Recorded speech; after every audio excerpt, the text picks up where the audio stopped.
আপনি iron tablet খাচ্ছেন, কিন্তু তবুও রক্ত স্বল্পতা কমছে না, বিশেষ করে প্রেগন্যান্সির সময়।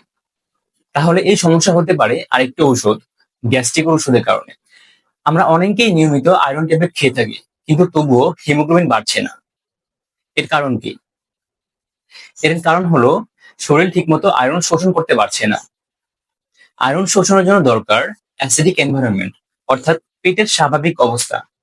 কিন্তু যখন আপনি গ্যাস্ট্রিক বা গ্যাসের সমস্যার জন্য ওমিপ্রাজল, রেনিটিডিন অথবা পেন্টোপ্রাজল গ্রুপের ওষুধ খান, তখন এটি পেটের অ্যাসিডিক এনভায়রনমেন্ট কমিয়ে দেয়।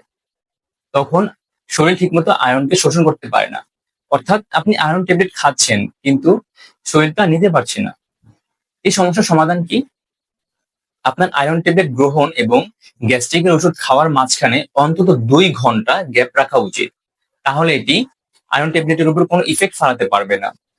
বিশেষ করে প্রেগন্যান্সি অবস্থায় এটি খুব স্ট্রিক্টলি মেনটেন করতে হবে। এই ভুল কখনোই করা যাবে না।